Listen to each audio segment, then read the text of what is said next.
Trump সমর্থিত নতুন আইনের আওতায় যুক্তরাষ্ট্রের আরও কয়েকটি রাজ্যে স্ন্যাপ বা ফুড স্ট্যাম্প সুবিধার জন্য কঠোর কাজের শর্ত কার্যকর হয়েছে। 18 থেকে 64 বছর বয়সী নির্ভরশীলহীন প্রাপ্তবয়স্কদের মাসে অন্তত 80 ঘন্টা কাজ বা প্রশিক্ষণে অংশ নিতে হবে। নতুন নিয়মে আগামী 10 বছরে প্রায় 24 লাখ মানুষ স্ন্যাপ সুবিধা হারাতে পারে।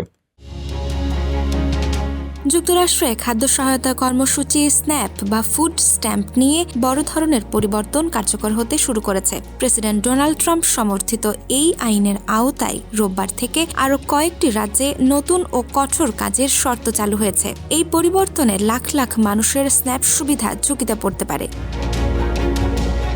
নতুন নিয়ম অনুযায়ী 18 থেকে 64 বছর বয়সী এমন প্রাপ্তবয়স্করা যাদের কোনো নির্ভরশীল সন্তান নেই, তাদের স্ন্যাপ সুবিধা পেতে হলে মাসে অন্তত 80 ঘন্টা কাজ করতে হবে। কাজ না করলে প্রশিক্ষণ কর্মসূচি বা স্বেচ্ছাসেবামূলক কার্যক্রমে অংশ নেওয়া বাধ্যতামূলক। যারা এই শর্ত পূরণ করতে ব্যর্থ হবেন তারা 3 বছরের মধ্যে সর্বোচ্চ মাত্র 3 মাস স্ন্যাপ সুবিধা পাবেন। এই আইনে আগে যেসব গোষ্ঠী ছাড় পেত সেগুলোর অনেকটাই বাতিল করা হয়েছে। এর মধ্যে রয়েছে 55 থেকে 64 বছর বয়সী প্রাপ্তবয়স্ক, 14 বছরের বেশি বয়সী সন্তানের অভিভাবক, এমনকি গৃহহীন মানুষ ও ভেটেরানরাও। কংগ্রেশনাল বাজেট অফিসের হিসাব অনুযায়ী আগামী 10 বছরে প্রায় 24 লাখ মানুষ স্ন্যাপ কর্মসূচি থেকে বাদ পড়তে পারেন।